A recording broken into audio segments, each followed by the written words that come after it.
안녕하세요.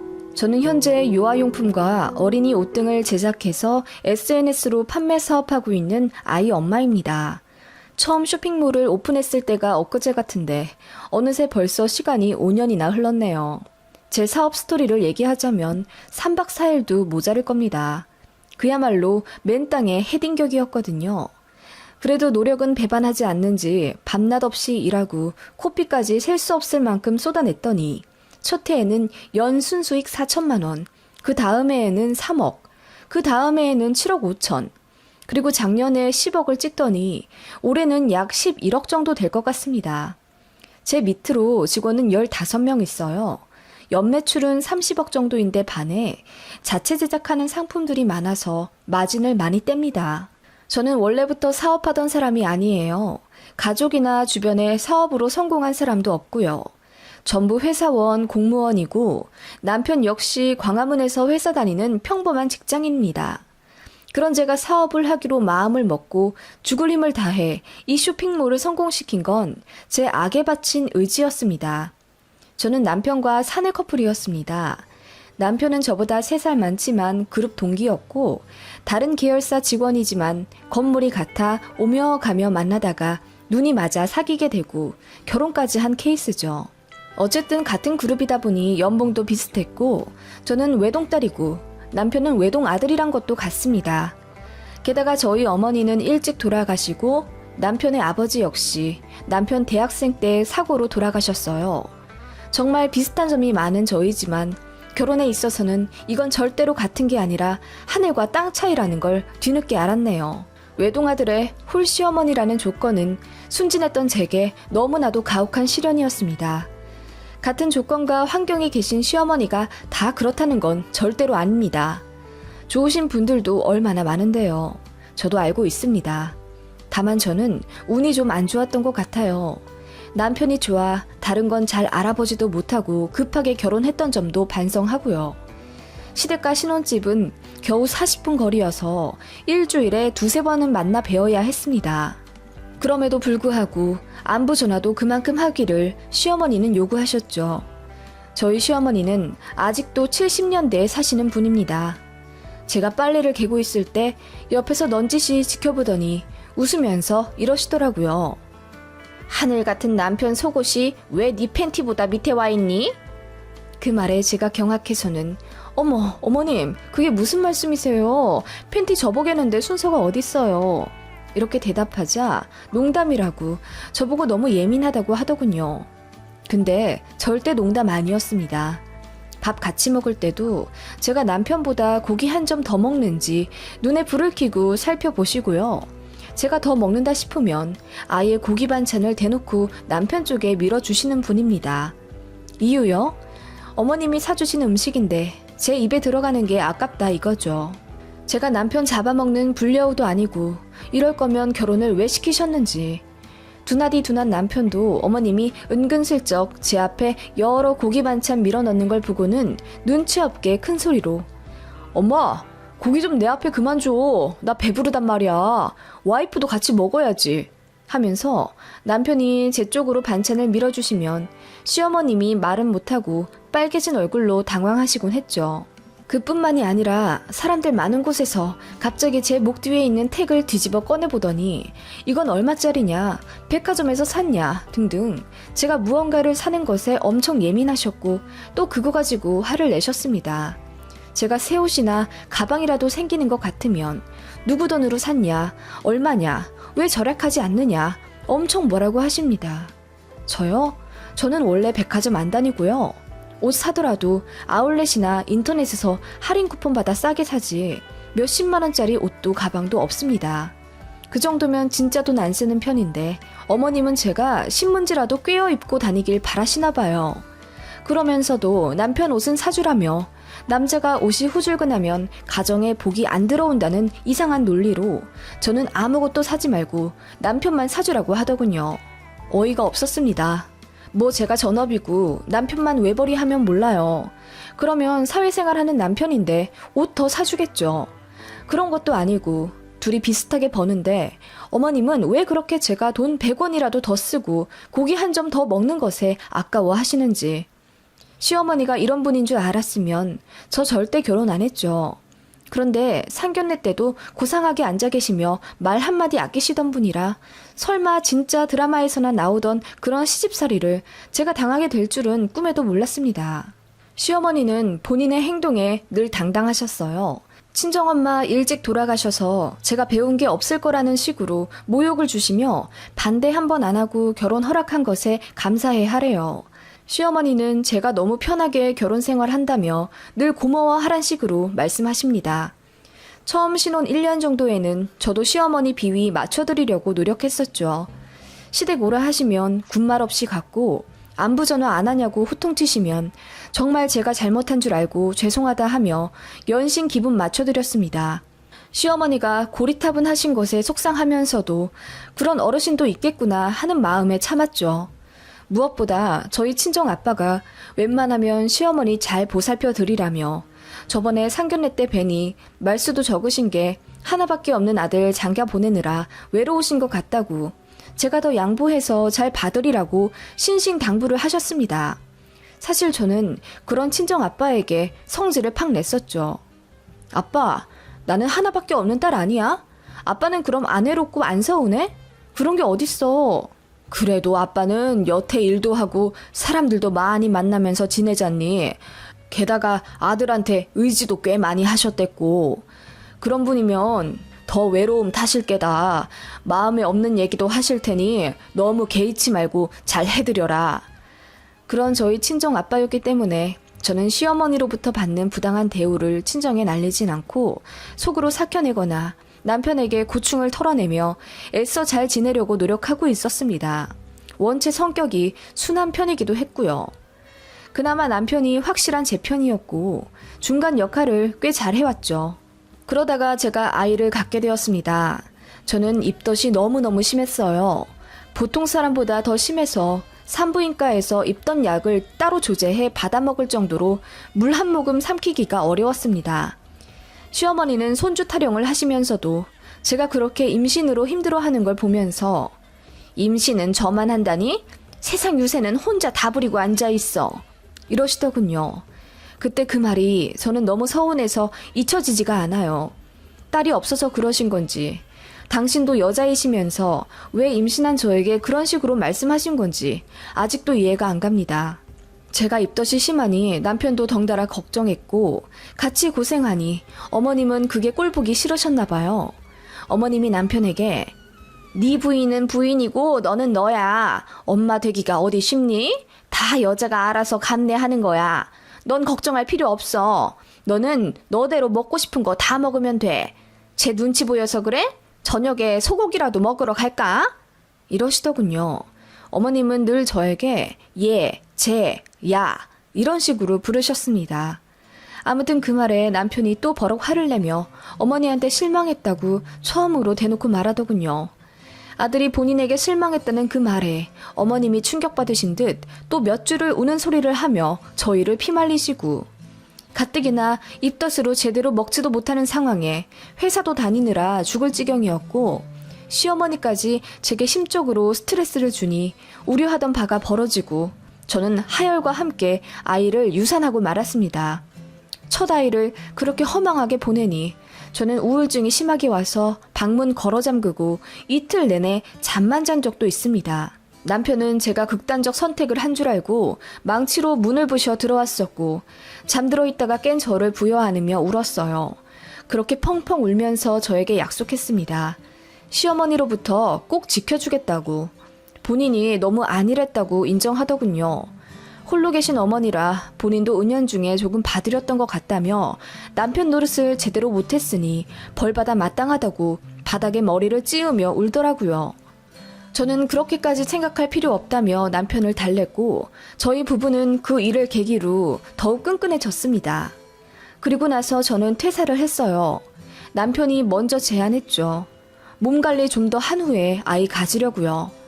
어머님은 제가 아이 잃은 거 두 눈으로 보시고도 헛소리를 하시더군요. 요즘 같은 세상에 같이 벌어야지. 우리 아들 혼자 벌게 해서야 되겠니? 이제 입덧도 안 하는데 어느 정도 몸 회복했으면 다닐만 하지 않아? 정 힘들면 휴직을 내서 쉬던가. 퇴사가 뭐니? 그 말에 저도 꼭지가 돈 듯 화가 나서 요즘 같은 세상에 시어머님은 왜 그렇게 며느리 못 잡아먹어서 안달이세요? 제가 여러모로 힘들어서 유산한 것까지 보셨으면 이제 그런 모진 말씀은 좀 넣어두셔도 되잖아요. 그렇게 처음으로 대들었더니 어머님이 입에 개거품을 물고 저희 남편에게 전화해서 제가 욕을 했다느니 늙으면 나가 죽으라느니 심한 말을 했다고 거짓으로 일러 바치시더군요. 그거 보고 정말 시어머니에게 정이 있는 대로 다 떨어지더군요. 물론 남편은 믿지 않았죠. 저희 친정아빠도 예전에는 웬만하면 시어머니 비위 맞춰드리라 하셨지만 제가 유산한 것까지 아시고는 저희 남편을 불러 호되게 혼내셨어요.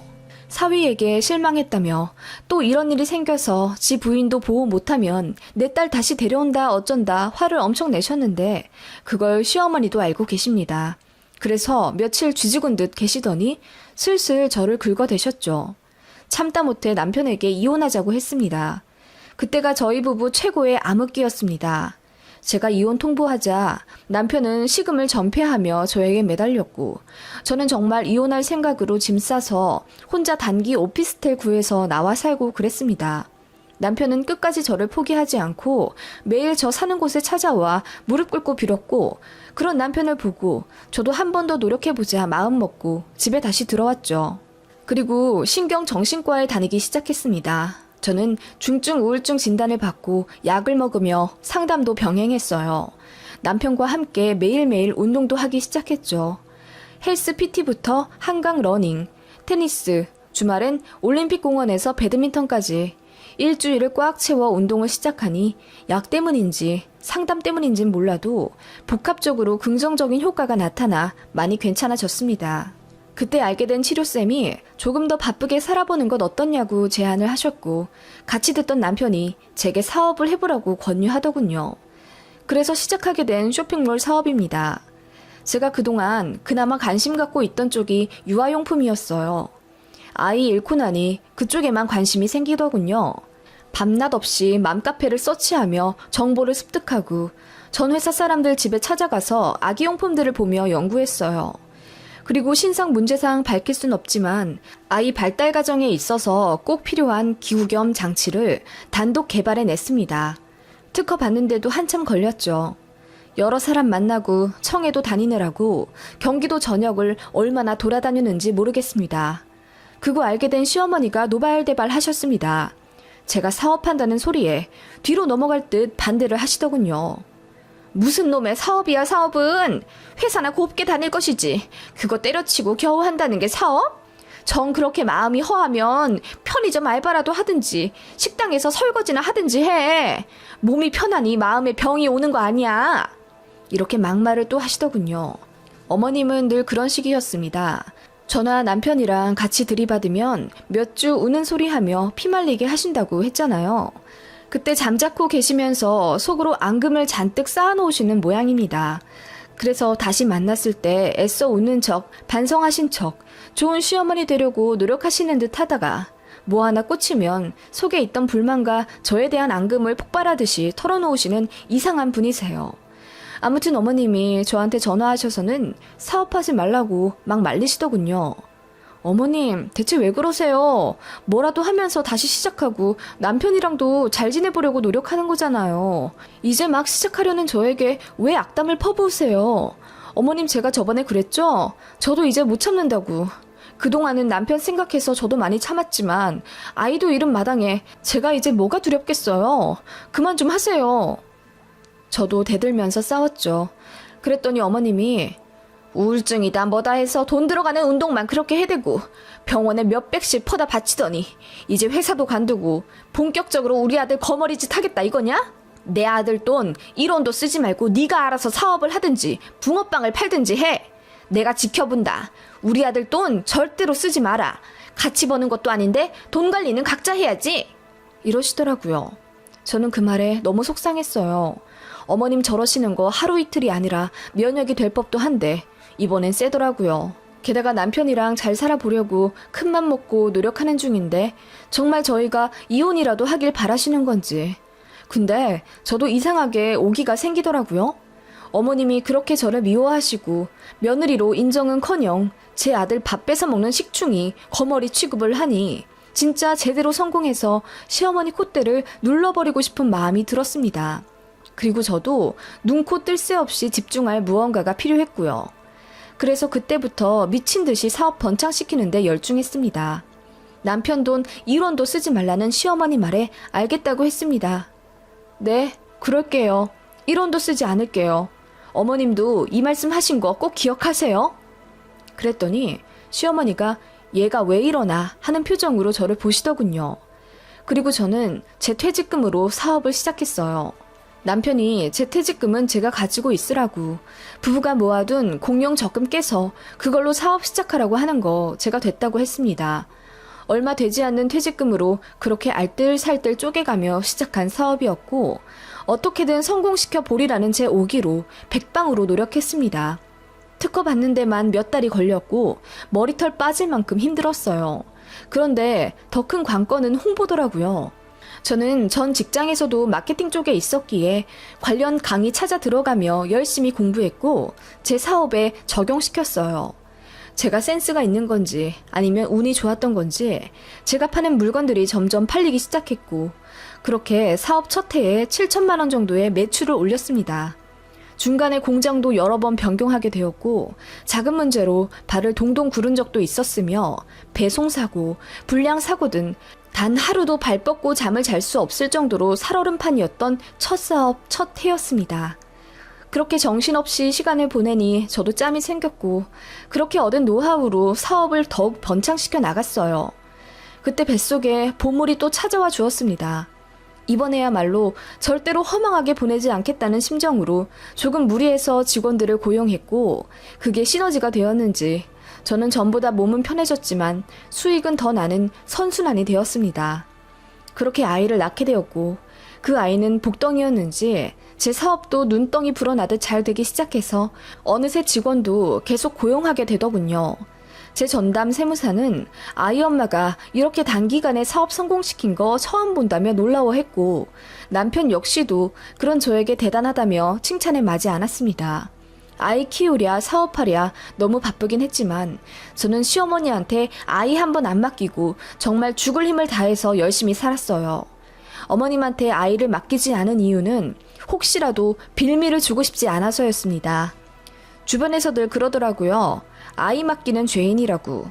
게다가 저희 시어머니는 손주라도 봐준답시면 더 기세등등해져서 저에게 못할 말 안 한 말 더 안 가리고 막 하실 게 분명했기 때문입니다. 어머님은 제 사업이 성공해 나가는 걸 지켜보셨고 그리 원하던 손주까지 보게 되셔서 기분이 좋으신지 저더러 손주 봐줄 테니 사업에 더 몰두하라고 하시더군요. 제가 싫다고 했습니다.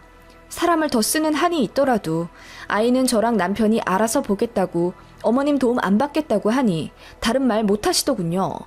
안 그래도 사업 초창기에 저 임신했을 때 어머님이 비웃으면서 그러셨거든요.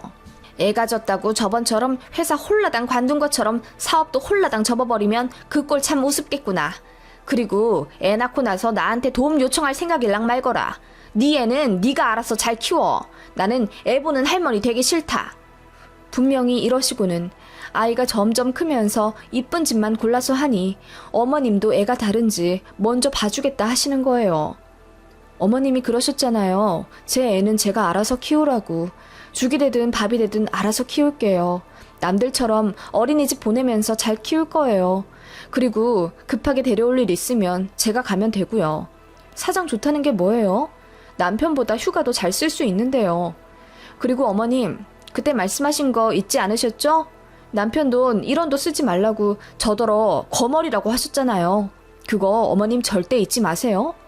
했더니 어머님이 당황하셔서는 웃자고 했던 말에 죽어라 덤빈다며 저더러 속이 좁네 어쩌네 그러시더군요. 그러거나 말거나 했습니다. 그렇게 저는 몇 년 동안 사업을 성공시켰고 마침내 연 10억의 순수익을 달성했어요. 그렇게 되는 동안 아이는 아주 많이 컸고요. 집도 이사 갔습니다. 40평짜리 신축 아파트로요. 제 차도 좋은 걸로 바꿨죠. 제가 거의 아이를 픽드랍해서 데리고 다니니까요. 옷도 맘껏 사입고 가방도 명품으로 두어 개 샀습니다. 시어머니는 그거 보시면서 굉장히 배알 꼴려 하셨고요. 예전 같으면 피 같은 울 아들 돈으로 샀네, 꽃뱀 같네, 어쩌네 하실 뿐인데 제가 남편보다 수십 배 벌기 시작하니 아무 말씀 못 하시더군요. 시어머니께 드리던 용돈이요? 예전이랑 똑같이 드렸습니다. 어머님 입버릇처럼 하시던 말씀이 있거든요. 나 줄 돈이면 우리 아들 고기나 사 먹여라. 나는 용돈 많이 줄 필요 없다. 그걸로 우리 아들 옷이나 사 입히고 맛있는 거 사 먹이면 돼. 용돈은 10만 원 이상 주지 마라. 하셨던 분이고 보너스가 많이 나와 20만 원, 30만 원 넣어드리면 정말로 불같이 화를 내면서 저더러 전략을 모르는 무식한 며느리라며 화내셨어요. 그래서 10만 원으로 통일했었거든요. 그런 분이라 제가 한 달에 몇 천만 원을 벌고 몇 억을 벌어도 시어머니께 딱 10만 원만 드렸습니다. 어머님, 더 드리고 싶어도 어머님이 하도 저더러 전략도 모르는 무식한 애라면서 호되게 혼내실 뿐이라 더 드릴 수도 없네요. 하면 어머님은 쩝소리를 내며 언짢으신 티는 내도 아무 말씀 못 하셨습니다. 그리고 저는 회심의 한 방을 위해 계획을 짜두었던 일이 있습니다. 바로 남편인데요. 어머님이 남편 돈 1원도 쓰지 말라는 말이 한이 되어서 저 정말로 제 돈으로만 사업했었잖아요. 그래서 어머님 보란 듯이 남편 차도 안 바꿔주고 용돈도 안 주는 척 했습니다. 단돈 1원도요. 물론 남편과 상의하고 그렇게 짠 겁니다. 뒤로는 남편한테 옷도 사주고 용돈도 짭짤하게 주기도 했죠. 물론 남편은 필요 없다고 그거 다 아이 통장에 넣었고 차도 바꿔줄 필요 없다며 제 차만 바꾸라고 했던 소박하고 착한 남편입니다. 하지만 제가 시어머니께 쌓인 바가 많잖아요. 가슴에 한 맺힌 과거 사건들도 있고요. 그래서 남편한테 1원도 안 쓰는 척을 시어머니께 보여드리고 싶다고 하니 남편도 웃으며 그리 하라더군요. 그래야지 어머님도 깨닫는 바가 있을 거라며 제 뜻대로 하게 장단을 맞춰주더라고요. 시어머니가 어느 날 참다 그러시더군요. 그런데 우리 아들은 옷이 왜 맨날 똑같냐? 우리 아들도 옷 좀 좋은 거 사 입혀줘라. 그리고 아들 차는 왜 결혼 때 바꾼 거 그대로 타고 다니는 거니? 며느리는 저렇게 좋은 차 타고 다니는데 넌 돈 잘 버는 부인 두고 대체 왜 이러고 다니는 거야? 그렇게 볼멘 소리 하시길래 제가 그랬죠. 저희는 돈 각자 관리해요. 제가 번 돈으로 제 거 사고 남편이 번 돈으로 남편 거 사죠. 그래도 아이한테 들어가는 건 다 제가 번 돈으로 사요. 그래서 남편은 예전보다 더 여유로울걸요? 저 남편한테 1원도 따로 안 줘요. 아니, 그게 무슨 소리냐? 돈을 각자 관리한다고? 나한테 짠순이 마냥 10만 원씩 뻗어주는 것도 모자라. 돈도 각자 관리하면서 우리 아들한테도 짜게 군다고? 너 정말 너무하는구나. 부부 사이에 돈 관리를 각자 하는 게 어딨어. 네 돈이 아들 돈이고 아들 돈이 네 돈이고 그런 거지. 어머님, 그게 무슨 말씀이세요? 어머님이 분명히 그러셨잖아요. 우리 아들 돈 1원도 쓰지 말라고. 그래서 저 정말 1원도 안 쓰고 다 제 돈으로 사업 일궈서 이렇게 성공시킨 거거든요. 그때는 돈 관리 각자 하라고 신신당부하시더니 이제와 왜 또 말씀이 바뀌세요? 아니, 그때는 어머님은 그렇게 얼굴이 허옇게 질리셔서는 아무 말씀 못 하시더라고요. 어머님께는 잘해드려도 못해드려도 저는 항상 쓴소리만 들어왔어요. 어머님께 칭찬 한번, 고운 소리 한번 들어보지도 못했습니다. 용돈을 많이 드리면 저량 못하는 해픈 며느리가 되고 용돈을 적게 드리면 짠순이 며느리가 되잖아요. 이제는 어머님 말씀대로 돈 관리 각자 하니 또 각자 한다고 뭐라고 하시는 거예요? 어머님은 도저히 제가 맞춰드릴 수가 없네요. 이쯤 되면 그냥 연락 안 하고 사는 게 낫지 않을까요? 어머님은 어차피 저 원래부터 별로 안 좋아하셨잖아요. 제가 그거 모르는 것도 아니었고요. 제가 속에 쌓인 말을 다다다 해버리자 어머님이 놀라시며 아무 말씀 못 하시더군요. 속이 다 시원하더라고요. 그동안 쌓인 서름이 다 해소되는 듯한 시원한 날이었습니다. 시어머니는 그렇게 우물쭈물 아무 말도 못 하셨어요. 잘 버는 며느리라 예전처럼 만만하지도 않으신 거죠. 저도 예전처럼 순하게 굴지도 않고요. 그렇게 저만의 사이다를 날린 후에야 저는 남편 차를 바꿔주었습니다. 남편도 말로는 괜찮다, 예전 차 더 타도 된다, 어쩐다 하더니 막상 좋은 외제차로 바꿔주니 입가에 미소를 숨기지 못하더군요. 아무튼 그렇게 저만의 복수를 했더니 속이 다 시원하더군요. 그리고 그렇게 제가 지랄 아닌 지랄을 한 뒤로는 어머님이 저에게 모진 말씀 전혀 안 하세요. 어머님도 스스로가 부끄러우셨겠죠. 어떻게 그렇게 며느리를 쥐잡듯 잡으셨던 건지. 세상에서 제일 만만한 게 며느리였나 봅니다. 사업은 더 불리지는 않을 계획이고요. 이 정도 선에서 유지하며 한 5년 정도만 더 할 계획입니다. 아이가 초등학교 들어갈 때쯤 오프라인으로 점포를 하나 낼 생각이에요. 긴 글 읽어주신 분들 너무 감사드리고요. 저는 운이 좋아 사업이 잘 되었지만 지금 이 순간에도 여전히 도전하고 계시는 분들이 많을 겁니다. 다 잘 되시길 바라고 무엇보다 건강을 소중히 하세요. 저는 사실 우울증도 크게 앓고 사업하면서 너무 바쁘게 지낸 터라 걸어다니는 종합병원 수준입니다. 여러분은 건강하시고 행복하세요.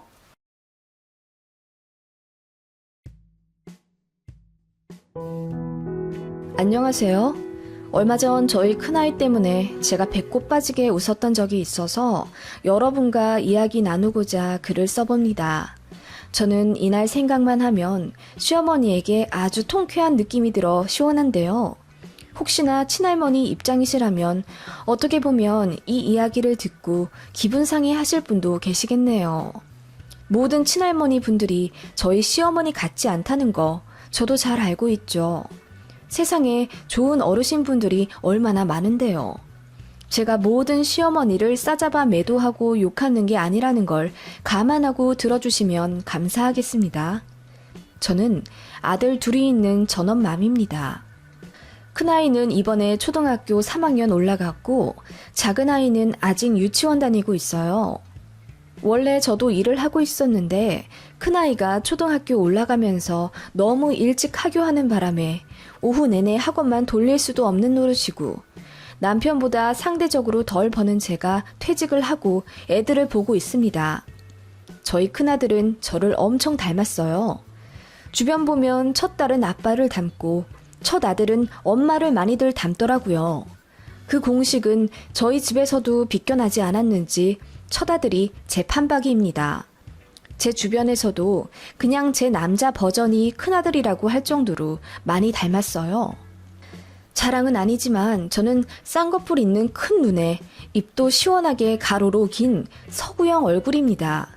저희 첫째 아이가 그런 저를 굉장히 닮았는데 남자아이라 그런지 저보다 인물이 훤하더군요. 작은 아이는 지 아빠를 아주 빼다 닮았어요. 저희 남편은 눈은 좀 작지만 코가 아주 오똑하고 꽃미남 스타일이긴 합니다. 제 눈엔 두 아들 다 잘생기고 귀엽지만 큰아들은 약간 남방계고 작은 아들은 좀 북방계 스타일입니다. 어떤 분위기인지 아시려나요? 큰아들이 좀 더 부리부리하다고 해야 하나? 그렇습니다. 눈이 어쩜 이렇게 크고 쌍꺼풀이 짙어? 나중에 탤런트 해야겠네. 원빈 장동건 뺨치게 잘생겼어. 사람들이 입을 모아 이렇게 칭찬하곤 했죠. 제가 낳은 내 보물들인데 굳이 외모 비교를 하고 싶진 않지만 솔직히 객관적으로 봐도 큰아들이 잘생기긴 했습니다. 저 닮아서 그렇단 얘기는 절대로 아닙니다. 제가 그렇게 예쁜 얼굴은 아니니까요. 뱃속에서 어떻게 잘 빚어져서 나온 건지 제가 봐도 신기할 정도지요. 그런데 시어머니는 제 아들이 저랑 너무 닮았다면서 싫은 티를 막 내시더라고요. 아니, 어떻게 이렇게 지 엄마랑 똑같아? 우리 아들 씨가 맞긴 맞아? 엄마 씨가 너무 드센 거 아니야? 혹여나 아빠가 달라도 지 엄마 똑같이 나오니 친자 확인할 필요도 없겠네. 산후조리원에서 시어머니가 사람들 앞에서 이런 망언을 하시더라고요. 가뜩이나 결혼한 지 1년도 채 되지 않은 상태인 새댁이고 첫 아이 막 낳은 상황인데 시어머니가 이렇게 말씀하시니 엄청 서운하더라고요. 이 말을 저희 친정 부모님도 들으셨습니다. 그 말 듣고 친정엄마가 애써 화를 참으시며 사부인, 여기 산후조리원인데 농담이 좀 심하시네요. 무슨 애 아빠가 다른 애만의 말을 올리시는지. 이런 식으로 한마디 하시니까 시어머니가 아니 그냥 그렇단 얘기죠. 사부인은 좋으시겠어요? 손자가 따님을 아주 빼다 닮았잖아요. 저도 아들 가진 입장에서 내 아들 닮은 손주놈 좀 보고 싶었는데 이러시더군요. 남편은 민망해 하면서 누굴 닮든지 무슨 상관이야. 어떻게 생기든 엄마 첫손주인 건 기정사실인데요. 그리고 내가 찾아보니까 지금 얼굴은 다 바뀐다더라. 나중에 나를 더 닮을 수도 있고. 라고 애써 시어머니 입을 막으려 노력하긴 했지만 그날 기분 상했던 건 잊혀지지가 않네요. 첫 친손주라 기대 만빵이셨던 건 이해하지만 솔직히 대놓고 그렇게 어머님 아들 닮길 바랐다면서 서운함을 내비치시는 게 잘 이해가 안 가더라고요. 게다가 저희 친정 부모님 앞에서 그러시니 그날 이후로 저희 친정 부모님도 시어머니를 별로 안 좋아하셨어요. 사실 결혼 준비 과정이랑 상견례에서도 크고 작은 일로 갑질하려던 시어머님이시라 딱히 양가간 어르신들이 사이가 좋지도 않거든요. 아무튼 간에 그렇게 제 첫 아이를 대면하면서 있었던 일이었고요. 남편 말이 무색하게도 저희 처아들은 크면 클수록 저랑 더 닮아갔습니다. 그래도 앞서 말했듯이 다행스럽게도 저보다 훨씬 인물이 좋게 커갔고요. 큰아들 데리고 시댁 친척분들이라도 벨라치면 아주 슈퍼스타 난 듯 난리였습니다. 어쩜 이렇게 잘생겼냐며 저희 아들을 아주 물고 빨고 예뻐해 주셨죠. 특히 줄줄이 손녀딸만 있는 큰댁에서 저희 큰아들을 엄청 좋아하고 부러워하셨습니다. 동서 너무 좋겠다. 첫손주가 어쩜 이리 잘생겼어? 며느리 닮아서 아주 잘생겼네. 큰어머님이 시어머니에게 칭찬을 하시자 갑자기 시어머니가 화를 버럭 내시면서 그러면 저희 아들 닮았으면 잘생기지 않았을 거라는 거예요? 그리고 내가 보기엔 그렇게 인물이 훤하지도 않아요. 눈만 크지 뭐가 그렇게 대단하게 훤칠하다고. 입을 쭉 내밀고 저희 큰아들 험담을 대놓고 하더군요. 그 말에 그 자리에 계셨던 모든 어르신분들이 하나같이 혀를 끌끌 차시며 저거 지 아들 안 닮고 며느리 쏙 빼닮아 나왔다고 질투하는 거네. 이봐 심보를 좋게 먹어야지. 그런 마음을 먹어서야 되겠어? 누굴 닮든 소중한 첫손주지. 이렇게 시어머니에게 무안을 주시자 시어머니도 얼굴이 빨개지시며 그냥 하는 소리라며 얼머무리셨어요. 그냥 하는 소리라기엔 어머님은 평소에도 큰아들이 저를 너무 닮아서 징그럽네 어쩌네 하시며 듣기 불쾌한 말씀을 노골적으로 하셨던 분입니다. 그런 분이라 솔직히 큰아들을 시어머니한테 보여드리기도 싫더라고요. 저도 사람인지라 내 애 이뻐하는 사람한테 가고 싶죠. 저희 친정은 큰아들 정말 예뻐해 주셨습니다. 그래서 저도 은연중에 시댁 가는 게 꺼려지기 시작했고 영상통화도 친정에 2번 걸면 시댁에 1번 거는 정도? 시어머니한테 서운하다고 해서 아예 연락도 안 하고 시댁 안 가고 그렇게는 못 하겠더라고요. 그리고 제 큰아들을 미워한다기보다는 시어머니가 저를 원래 안 좋아하셨기에 그 연장선상에서 발생되는 일이라고 생각하니 괜히 미움받는 큰아들에게 미안했어요. 제 마음을 이해하실 분들이 계실까요? 시어머님은 큰아들을 보시면서도 대면 제대로 한번 안아주지도 않으셨고 용돈이요? 거의 안 주셨습니다. 뭐 당연히 조부모한테 용돈 받아야 한다는 주의는 아니지만요. 그래도 주변 보면 생일 때나 어린이날 때 장난감 사라고 10만원, 20만원 정도는 보내주시잖아요. 그런데 저희 시어머니는 그런 거 일체 없으셨습니다. 그나마 시아버님만 제 계좌로 보내주셨고 그나마도 몰래 보내주시는 것 같더라고요. 시어머니한테 얘기하지 마시라면서요. 돈 관리를 시어머니가 하시거든요. 시댁에서 같이 밥을 먹어도 저희 시어머니는 제 큰아들 봐주시는 법이 거의 없었습니다. 밥 한 번 떠다 입에 넣어주신 적 없으시고 저희 와 있는데도 친구들 만나러 나간다며 홀랑 집을 비우시곤 했어요. 그래서 시아버지랑 내내 이틀 있다가 시어머니 미처 못 보고 돌아온 적도 있습니다.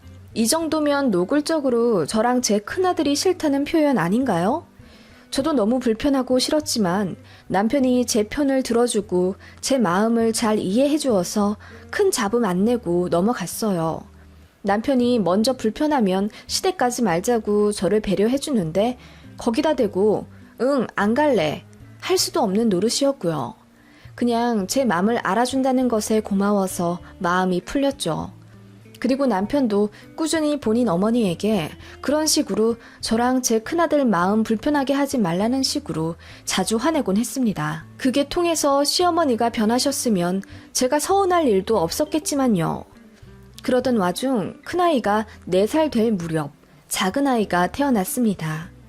시어머니는 처음엔 별 관심도 안 두셨고 산후조리원도 안 오셨는데 남편이 보낸 아이 사진 한 장을 보고 부랴부랴 서울로 올라오시더라고요. 그러더니 신생아실에 종일 붙어서는 너무 예쁘다며 눈물까지 글썽이시는 겁니다. 네, 남편이 보낸 사진에서 작은 아이는 제가 봐도 남편이랑 너무 똑같이 생겼어요. 그거 보고 어머님이 한눈에 반하셔서 그렇게 큰아들 때랑은 정반대의 태도를 보이셨던 거죠.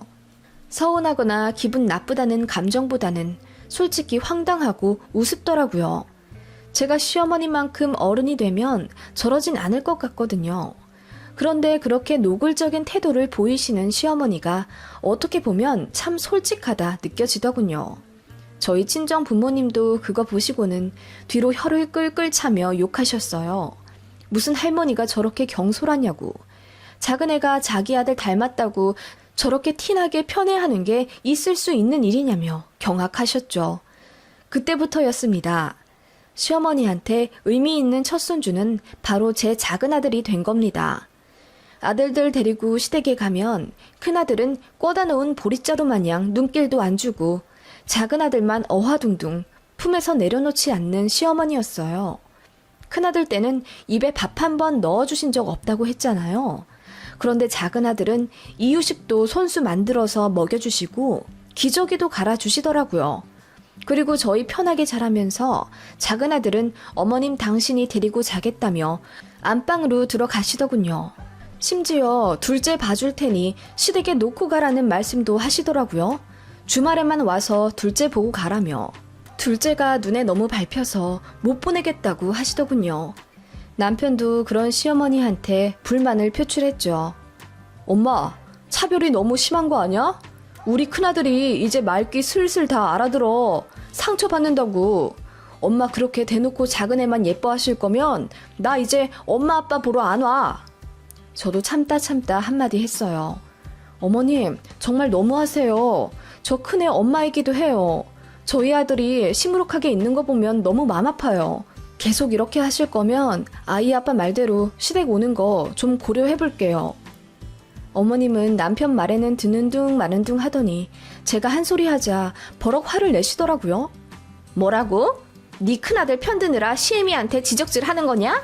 왜? 네 큰아들이 너 닮아서 그래?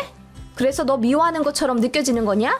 아니, 작은 애가 더 어리니까 손이 가고 눈이 가는 건 어쩔 수 없는 거지. 감싸고 돌 게 아니라 네 큰아들한테 양보시키는 걸 가르쳐야 하는 법이다. 어머님, 큰애도 아이예요. 이제 4살이라고요. 그리고 제 큰아들이 아니라 어머님 큰손주요. 제가 단호하게 한마디 하자 어머님이 민망한 듯 얼굴이 빨개지시더라고요. 그러면서도 곧 죽어도 작은 애는 품에서 내려놓지 않으셨고요. 그 일을 계기로 저랑 남편은 시댁에 명절 때 빼고는 자주 가지 않기로 얘기됐고 시어머님은 저희 작은 아들이랑 생이별 하는 것 마냥 슬퍼하시며 억울해 하시더군요. 왜 이런 결정을 했냐면 아무것도 모르는 줄 알았던 큰아들 입에서 나온 말에 저희 부부가 너무 속상해했기 때문이에요. 엄마, 할머니는 왜 이준이만 좋아해? 나도 할머니 손 잡고 싶은데. 라고 하더군요. 언젠가 시댁 앞들을 산책하는데 첫째가 시어머니 손을 잡으려고 했나 봐요. 그런데 어머님이 작은 애 앉는데 방해된다며 큰애 손을 뿌리치셨어요. 제가 먼 발치에서 보고 불이 나게 큰애에게 다가가 위로해줬는데 큰애가 아무렇지 않아 보여서 다행이라고 생각했거든요. 그런데 아이가 시댁에서 나오자마자 울음을 터뜨리더니 그 얘기를 하며 그렇게 말하더라고요. 할머니의 차별이 소화가 되지 않았고 그 앞에선 눈물을 꾹꾹 참았던 거죠. 혹시라도 더 미움받을까 봐요. 겨우 4살짜리가 받아들이기엔 너무 큰 상처였던 것 같습니다. 그래서 저는 시어머니가 용서가 되지 않았고 너무 화가 났기에 당분간 찾아뵙지 않기로 했습니다. 시어머님은 작은 애 못 보니 그저 애가 탈 노릇이었죠. 큰아이의 상처는 다행히 저희 친정 부모님으로부터 받는 무한한 사랑으로 잘 채워졌습니다. 큰애 작은애 차별 않고 둘 다 사랑으로 감싸주시며 무엇이든 내주려 하시는 저희 친정 부모님을 아이들도 너무나도 따랐죠. 외할머니 너무 좋다며 저희 집에 안 가려고도 했고요. 큰애는 자기가 외할머니 아들하고 싶다며 순수한 농담을 하기도 했습니다. 그러던 와중 시어머니가 어린이날에 저에게 장문의 카톡을 보내셨더라고요. 30만 원 보냈으니 애들 옷 사입히고 장난감 좀 사주라 하시더군요. 그리고 오래 생각했는데 본인이 경솔한 게 맞다고 인정하시더라고요. 미안하다면서 이번에 시댁 오면 제 큰아들 꼭 안아주며 사과하겠다고 하시더라고요. 그 카톡 보니 저도 마음이 풀리더군요. 그래서 몇 주 뒤에 시댁에 갔습니다. 꽤 오랜만에 보는 어머님이었어요. 그동안 반성 아닌 반성을 하셨다길래 어머님의 달라진 태도를 기대했습니다. 저희 가자마자 시어머님은 버선발로 나오시며 아이고 우리 손주 하시며 달려 나오시더군요. 그런데 역시나 큰애는 보는 둥 마는 둥 하시고 카시트에 있는 작은 애만 연신 끌어안고 눈물까지 글썽이시는 겁니다. 그거 보고 너무 실망했고 역시 안 변하시는구나 싶어서 시댁에 온 걸 후회했어요. 남편이 눈치를 들이더군요. 엄마, 이제 안 그러신다고 해서 왔더니 뭐야? 여전히 이준이만 좋아하시잖아. 진짜 이번이 마지막이야. 대놓고 그렇게 티내시는 거 마지막으로 봐드린다고. 사람 맘이 마음처럼 되지 않는다는 건 나도 알지만 엄마 할머니잖아. 상처받을 첫째 민준이 생각도 좀 하세요. 그리고 엄마가 그러시는 거 첫째한테만 상처인 게 아니라 우리 부부한테 다 상처야. 그랬더니 어머님이 아차차 하시면서 그제야 민준이에게 반갑게 웃으시며 인사를 하시더군요. 친할머니가 그렇게 본인을 예뻐하듯 봐주시는 거 처음 보는 큰아들이라 얼떨떨해 하는 게 가슴 아팠습니다. 어느새 아들은 5살이 되었고 이제는 많은 걸 아는 나이거든요. 아무튼 그렇게 시댁에 들어가게 되었고 오랜만에 만난 시어른 분들과 북적북적 시간을 보내게 되었어요. 남편이 원래 좀 당돌한 편인데 그날도 시어른 분들 앞에서 큰 소리로 이러더라고요. 엄마, 이제 대놓고 작은 애만 예뻐하는 거 그만하신다고 했지? 그 약속 꼭 지켜야 돼? 엄마가 안 그런다고 해서 나 와이프랑 집에 온 거니까. 하길래 어머님이 얼굴이 새빨개지시며 아이 내가 언제 대놓고 작은 애만 이뻐했니? 너도 참 하셨고 시어른 분들이 시어머니를 나무라며 그 정도 했으면 됐다고 큰애 말귀 알아들으니까 이제 대놓고 티내지 말라고 한 소리 하시더군요. 그 와중에 당숙 아주머님은 시어머니 편을 드시며 난 이해해. 아무래도 내 새끼 닮은 작은 새끼가 좋지. 이러시더라고요. 시어머님은 한 줄기 빛을 발견한 것 마냥 얼굴이 환해지셨고요. 아무튼 그래도 전보다는 많이 나아지신 시어머니였습니다. 큰애 손도 많이 잡아주시고 밥도 먹여주시며 잘해주시더라고요. 물론 눈길은 여전히 저희 작은애한테 가 있는 게 코미디였습니다. 그래도 노력하시는 게 어디냐 싶었고 그렇게 2박 3일 있다가 가려고 했어요. 그런데 그날 밤 애들 재우고 어른들끼리 밤에 한잔하고 있는데 시어머니가 거나하게 취하셔선 이러시는 겁니다. 저번에 어린이날 때 준 돈으로 뭐 샀냐? 오늘 입고 온 옷이 새 거던데 그걸로 산 거야? 아, 네. 이준이 꽃가옷하고 장난감이랑요. 민준이 전집 하나 샀어요. 요즘 책 읽는 거 좋아하거든요. 전집? 얼마짜린데? 요새 전집 다 비슷하죠. 민준이는 현금가라 할인받아 22만 원 정도요. 에? 30만 원 준 거에서 민준이한테 22만 원이나 썼다고?